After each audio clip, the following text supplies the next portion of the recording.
A finales de 1986, un poco más de un año después de haber sido inaugurado, Fernando trabajaba como vigilante en el Aeropuerto Internacional José María Córdoba, una terminal aérea ubicada en el municipio de Río Negro, departamento de Antioquia, en Colombia. Un aeropuerto que sirve a la ciudad de Medellín, y este es el segundo a nivel nacional después del aeropuerto del Dorado en Bogotá. La obra en la terminal de pasajeros, arquitectónicamente, es una construcción con forma de U. Una U en cuyo techo, a cambio de hormigón, posee una vidriería curva, una vidriería transparente que deja ver la luz del cielo durante el día y las estrellas o la luna en las noches. Afuera y dentro de esa U que enmarca el diseño está el espacio de los parqueaderos, un área formada por 3 aparentes círculos y un punto central, una forma muy parecida a la que se usa como símbolo de la Atlántida descrita por Platón. En aquella época, en 1986, Fernando cumplía como vigilante el turno de la noche dentro de la terminal aérea. Esa terminal con forma de U y cubierta de cristales curvos en el techo. En ese entonces, el tráfico aéreo nocturno en aquel aeropuerto era escaso. Y así, hacia las 2 de la mañana, en su ronda de cada hora, recorriendo en la penumbra, alumbrado únicamente por las luces de seguridad, Fernando percibió o presintió que algo no estaba bien. Y por seguridad llamó por radio a su compañero, ubicado al otro lado de la gran U que da forma a este aeropuerto. Le avisó para que se pusiera pilas o alerta, porque a él le parecía que alguien a escondidas se había entrado a la terminal de pasajeros.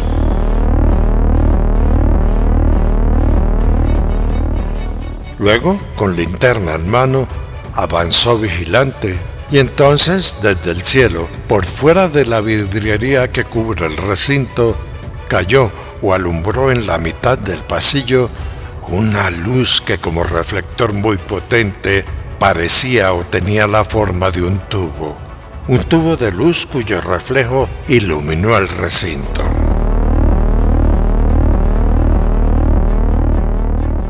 Según Fernando, aquella era una luz focalizada, un tubo de luz que en el piso reflejó un gran círculo. Fernando, que estaba a unos 10 metros de donde cayó la luz, alarmado y gracias al resplandor, observó que 3 personas, 3 mujeres de cabello largo, vestidas de overol blanco, ingresaron presurosas al círculo de luz y se elevaron como en un ascensor. Los vidrios no fueron impedimento, pasaron por ellos sin romperlos. Luego, cuando estuvieron arriba, desaparecieron y la luz se apagó. Desde afuera de la terminal, ningún celador vio la luz y el compañero de turno al que había avisado solo alcanzó a ver un resplandor, una luz muy rara que no le llamó la atención.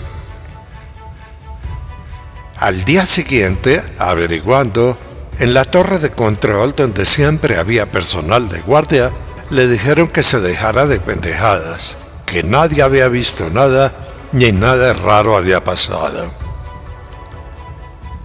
Y esa es la historia. Pero hay algo más. Antes de entrar al círculo de luz, una de las mujeres, muy bonita por cierto, lo miró, le sonrió y con una mano en señal de despedida la sacudió como diciéndole adiós. Con los días, luego de recordar y pensar en esa mujer, con la sensación de que ya la conocía, recordó que ese rostro bonito lo había observado vendiendo lotería en un parque central de la ciudad de Medellín. Y ya esa mujer bonita, él la recordaba porque le había comprado lotería.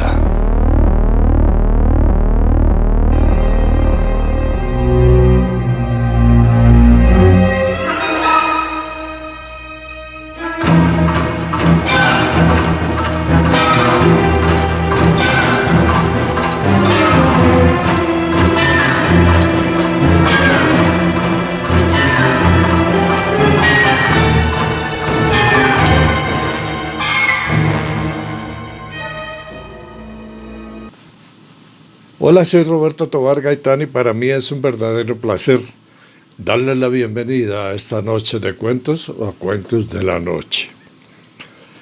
Cuentos dedicados a entretenernos un poco. Hay que recordar que cuentos son, que sueños son.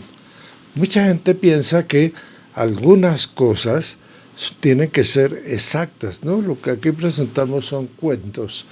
La mayoría de las cosas que presentamos no se pueden probar, entonces pertenecen al género de ficción. Entonces, a través de los mensajes, piensen antes de escribir que son cuentos, es ficción. ¿Que se cometen errores? No. La mayoría de las veces no hay ningún error y cuando lo hay lo reconocemos. Vamos con la primera historia. Ya vieron la primera que nos llegó desde el departamento de Antioquia, un caso supremamente raro. A mí me llama la atención es la figura de los 3 anillos en el parqueadero con un punto central en ese aeropuerto internacional de Río Negro. Bueno, nos envió una historia bastante extraña don Javier Corredor. Él, como lo van a ver ustedes en el video, hace cositas raras. Y un día, haciendo esas cositas raras y buscando verdades y en el placer de explorar, decidió ir a una montaña, a una peña muy conocida. Y allí tomó una foto. Veamos qué es lo que nos dice don Javier Corredor en su historia.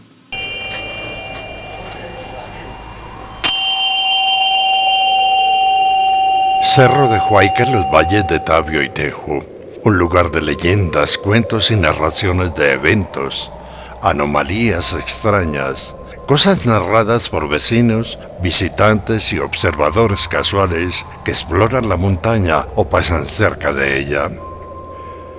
En esa historia, Javier Corredor es un reikista o practicante del reiki. Una práctica que según Wikipedia se define así. El reiki es una pseudoterapia inventada en 1922 por el budista japonés Mikao Usui.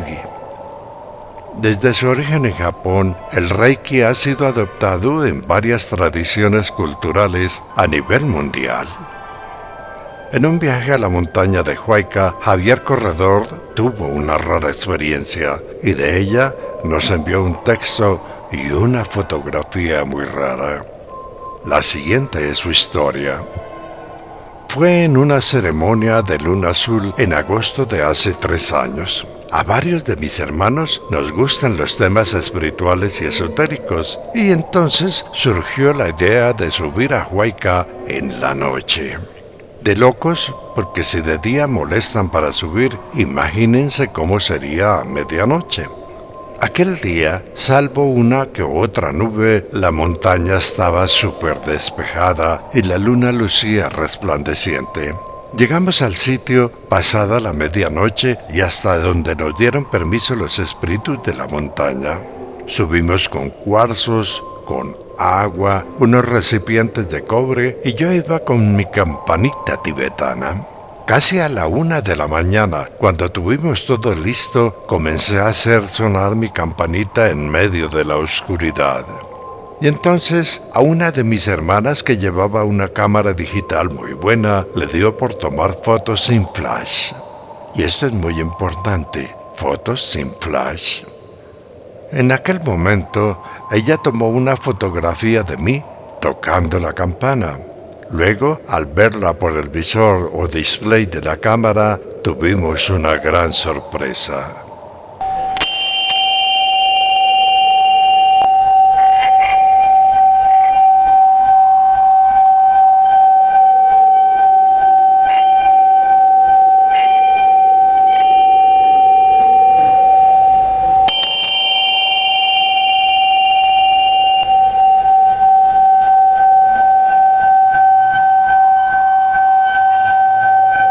Y esta es mi historia. Muy amables. Javier Corredor. Javier Corredor. La interpretación de la fotografía, pues cada cual la hace y cada cual determina si creer o no creer, si es real o es ficción o es un montaje. En realidad no parece montaje, es muy extraño ese círculo y esas luces como mirando. De todas maneras, se sabe que en el Cerro de Guayca, como lo vamos a ver en la dichosa serie que llevamos preparando más de 3 años, ocurren cosas raras.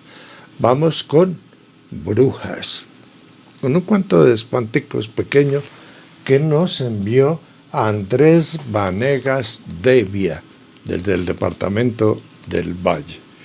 Escuchemos la historia de don Andrés contando algo que le pasó alguna vez por allá, en ese departamento del Valle.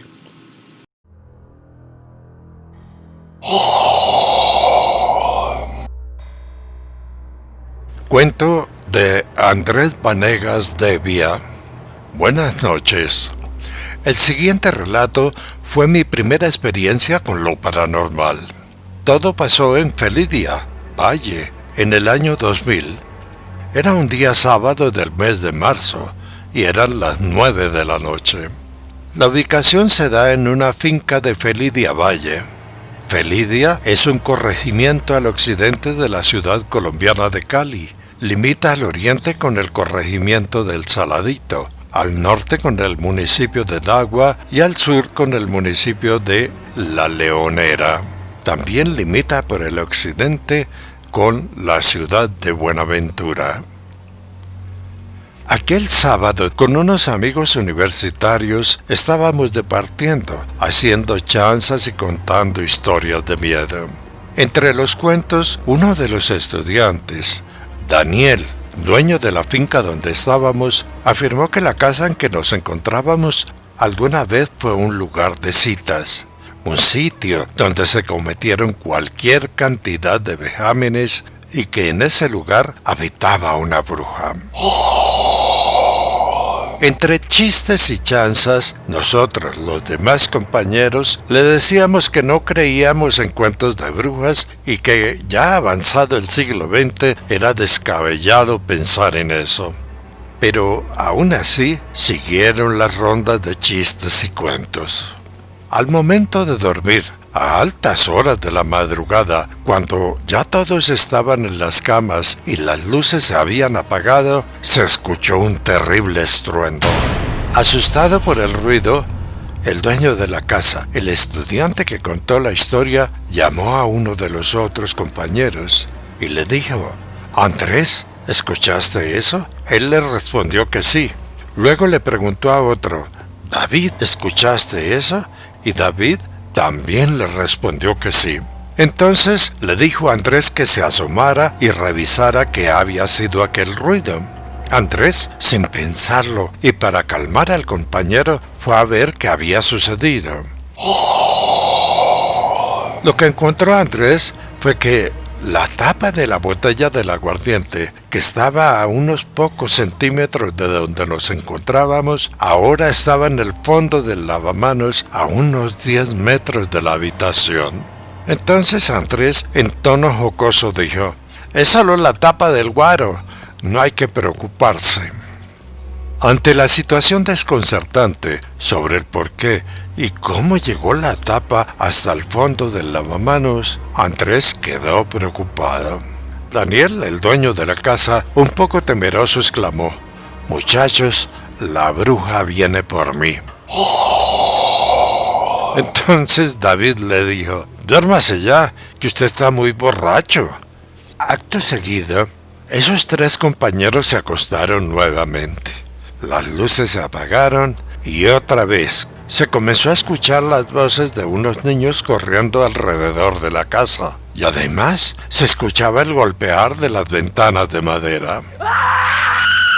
Al escuchar esto, los muchachos y todos los compañeros encendimos las luces y luego rogamos a Dios para que eso pasara. Sin embargo, las risas y el correteo no cesaban. La única solución fue dejar la luz encendida y la grabadora a todo volumen. Al otro día no había ningún rastro de lo sucedido. Gracias por su atención. Atentamente, Andrés Vanegas Devia.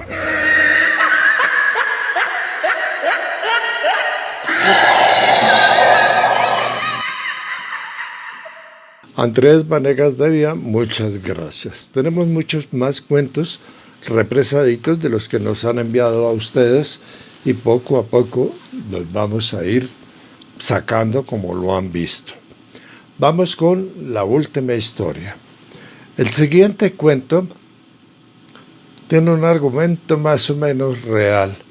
Es la unión de diferentes cosas que dan como resultado un cuentico. Un cuento dividido en varios capítulos, en varios episodios. Vamos con el primer episodio, un episodio que nos remonta a tiempos de colonia, cuando aquí había virreyes, a tiempos de colonia, cuando vivió en Bogotá una dama de nombre Carmelina. Escuchemos la primera parte de Carmelina de los Ángeles.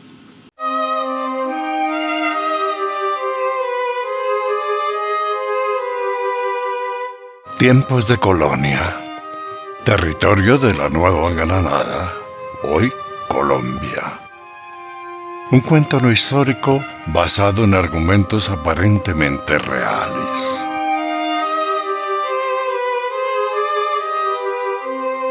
Carmelina nació en cuna de oro. Su familia era acaudalada, dueña de haciendas en 1000 lugares más. Sus padres la criaron como una muñeca, y para ellos era una princesita a la que le alcahueteaban todos sus caprichos. Desde niña fue insoportable. Hacía berrinches y rompía cosas cuando no le daban atención o no le daban lo que ella quería. Y como era hija única, todos sus deseos se cumplían. Lo único que la calmaba era el dibujo, un don que llegó a ella y por alguna extraña razón, a los únicos que respetaba y daba atención eran sus maestros de pintura. Ya jovencita ingresó en un colegio de monjas y allí era peor de insoportable. Respondona, altanera, llorona, mal hablada y muy grosera. A diario humillaba a sus compañeras y a las monjas profesoras las trataba como si fueran sus sirvientes. Todos la detestaban, pero como era la hija del gran señor, nadie le decía nada. Al ver que le gustaba pintar, en el colegio, al final optaron por dejarla pintar a la hora que quisiera. Y ella lo hacía en el salón, en el patio de recreo o sola, escondida en un rincón. Carmelina se creía el centro del mundo, una reina melindrosa que, para representar su reinado, siempre usaba una diadema de oro con brillantes que el virrey del territorio en ese entonces, un tal José Alfonso Pizarro, le había regalado en su 15º cumpleaños. A los 18 años, Carmelina era una jovencita de facciones agraciadas. No era fea, pero se veía abotagada o regordeta por culpa de tanta golosina que comía. En esa época, a los 18 años, una joven se consideraba casadera Y fue entonces cuando Carmelina comenzó a recibir las visitas de sus pretendientes. Pretendientes que, casándose con ella, aspiraban a pertenecer a la gran familia y al mismo tiempo a hacerse dueños de su herencia. A los 18, Carmelina era tan ridícula, altanera, irrespetuosa y caprichosa que los pretendientes, a pesar de la riqueza que ella heredaría, poco a poco se fueron alejando. Y así finalmente llegó el día en que nadie fue a ver a la pretenciosa joven casadera. En la ciudad, cuando la nombraban, los que podrían ser pretendientes se echaban la bendición y decían: «De la Carmelinita, líbranos, Señor». El papá de Carmelina era un tal Celso Gascón, un español de pura cepa, y él era igualito a su hija. Se creía el rey de todo el mundo. Decía que su tal Carmelinita debía casarse con un príncipe y no con alguien de la plebe allí en la ciudad. En el pasado, don Celso Gascón había sido un honorable librero, una persona dedicada al comercio de libros. Pero, como eso no daba riquezas, un día, aprovechándose de sus conocimientos y la ingenuidad de la gente, don Celso Gascón se extravió.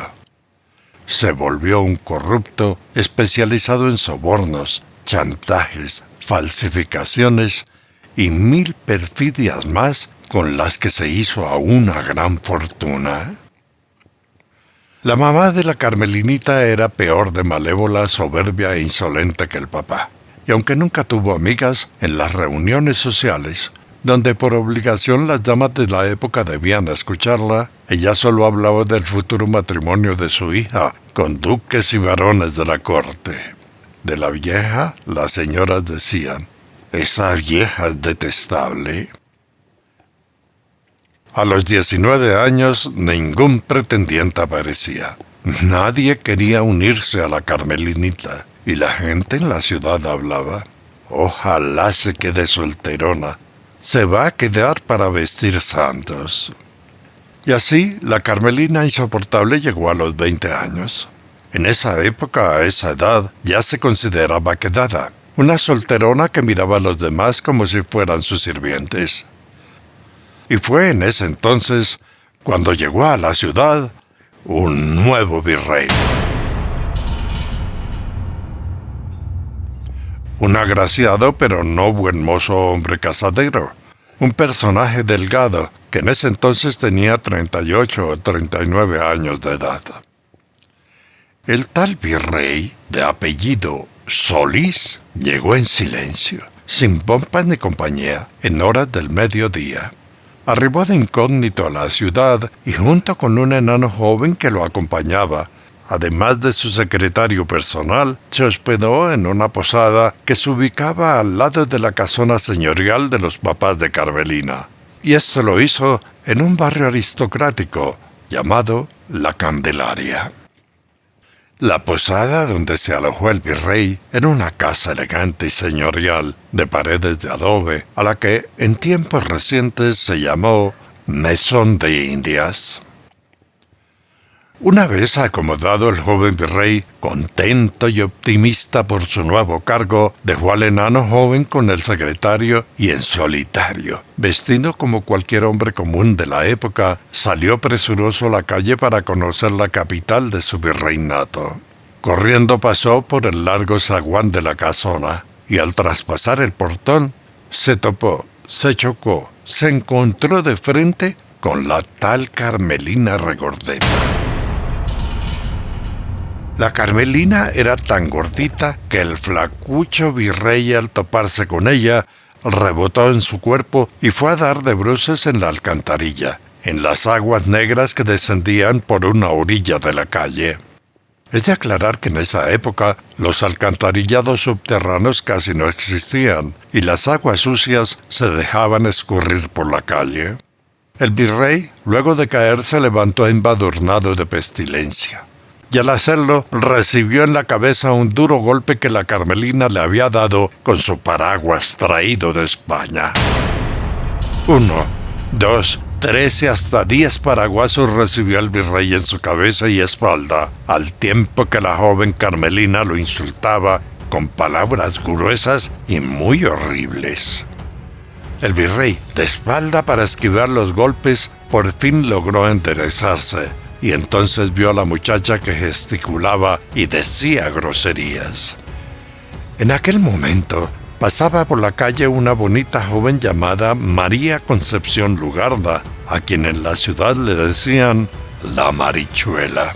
Y ella, al ver la espantosa escena, corrió a socorrer al hombre sucio y golpeado, y como era una mujer de temperamento fuerte, envalentonada y recia, enfrentó y detuvo los paraguasos de la Carmelina, quien no dejaba de vociferar groserías. Entonces, la Marichuela, haciendo caso omiso de los insultos, con su pañuelo le limpió el rostro sucio al nuevo virrey. En aquel momento, los ojos de la Marichuela y el virrey se encontraron, y en silencio, como si hubieran descubierto su alma gemela, quedaron mirándose profundamente.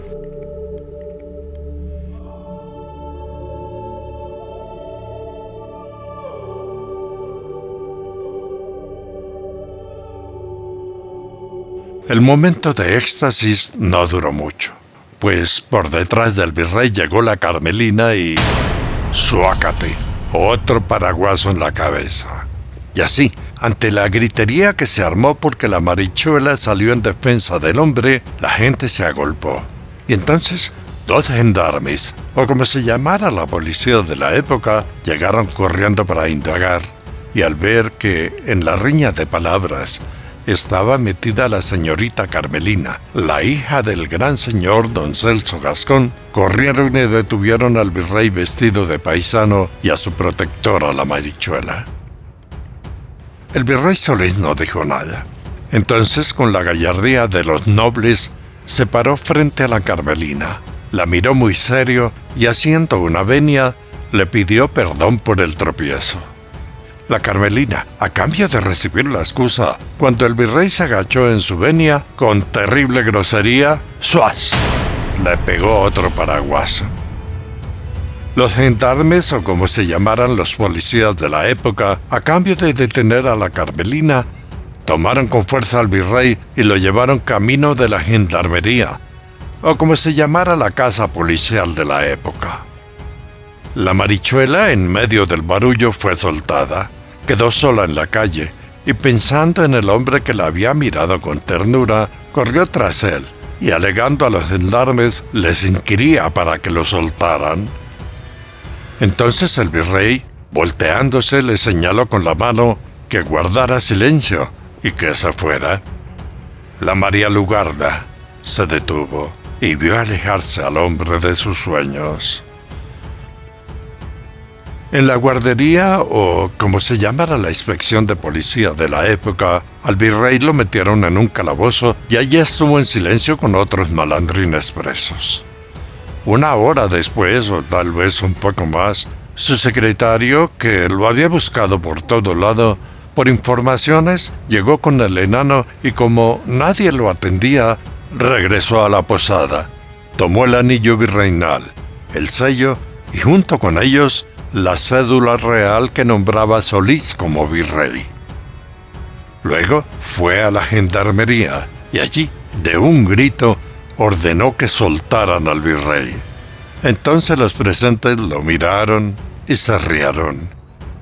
El secretario, muy enfadado, buscó al comandante y le entregó la cédula real del nombramiento y al mismo tiempo le enseñó el sello y el anillo real. Esto lo hizo diciéndole que el preso en sus calabozos era el nuevo virrey de la Nueva Granada. El comandante displicente leyó la cédula, miró el sello y el anillo y de inmediato se puso pálido. Entonces, muy angustiado y pidiendo perdón por la falta o el improperio, corrió y soltó al virrey Solís. Luego mandó a uno de sus subalternos para que avisara de la noticia al Palacio Virreinal y a la Real Audiencia, la que era en ese entonces el órgano supremo de justicia y a cuyos miembros se les daba el nombre de oidores. Un rato después, el virrey Solís, con el enano joven y su secretario, escoltados por el comandante y varios gendarmes, salió a la calle y tomó rumbo a la posada. Llegando a la posada, se encontró de frente con el gran señor don Celso Gascón, el padre de la Carmelina, quien en compañía de su esposa, la señora encopetada, atendiendo las quejas de su hija, habían salido a la calle para buscar al atrevido que había golpeado a la niña. Eso dijo la Carmelina. Entonces, al ver que el virrey vestido de paisano se acercaba, la Carmelina lo señaló diciendo: «Fue él, papá, fue él». Al ser identificado, don Celso Gascón, su esposa y algunos sirvientes rodearon al virrey, al enano y al secretario, y sin mediar palabra comenzaron los insultos, empujones y ultrajes. Entonces, el comandante de los gendarmes, alarmado porque atacaban al virrey, detuvo al papá de la Carmelina, y al mismo tiempo sus soldados o gendarmes atajaron a la mamá, quien con Carmelina se acercaba insultando. Los sirvientes del gran señor, al ver que detenían a su amo, golpearon a los gendarmes, y entonces se armó la reyerta. En un descuido, el virrey, el enano joven y su secretario, en medio del barullo que se armó, furtivamente emergieron del corrillo del encuentro y velozmente entraron a la posada. Entonces 3 oidores de la Real Audiencia y el alcalde de la ciudad, avisados de la gran noticia del nuevo virrey, junto con varios soldados y sirvientes, se abrieron camino por entre la chusma que ya se agolpaba en la calle. Los padres de la Carmelina y su hija, altaneros y soberbios, sin escuchar explicaciones, repartían insultos y palabrotas contra el comandante que los detenía. Los sirvientes de Celso Gascón, mientras tanto, golpeaban y golpeaban a los gendarmes buscando la libertad de su patrón. Entonces, los oidores, el alcalde y un oficial de la Guardia Virreinal intervinieron y la bulla se calmó. Cuando ya todo estuvo tranquilo, los oidores explicaron al señor Gascón que el nuevo virrey había llegado a la ciudad.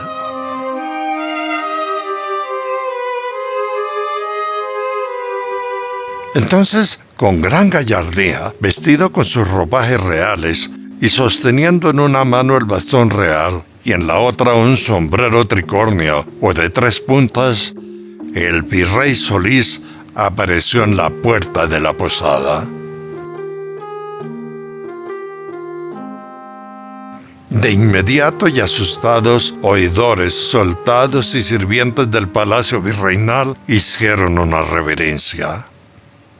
Los Gascón y los sirvientes, aún sin entender qué pasaba, quedaron quietos, mudos y sorprendidos ante la presencia majestuosa y real del hombre parado en la puerta.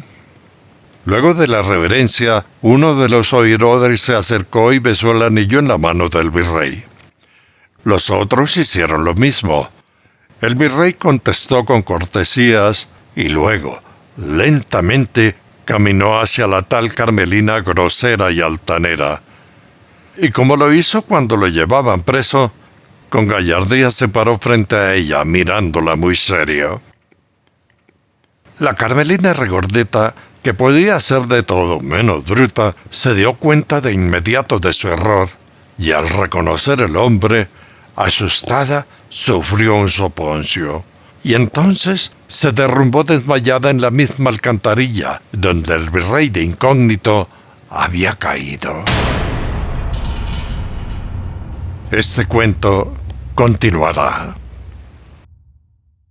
Carmelina de Los Ángeles continuará. ¿Qué pasará?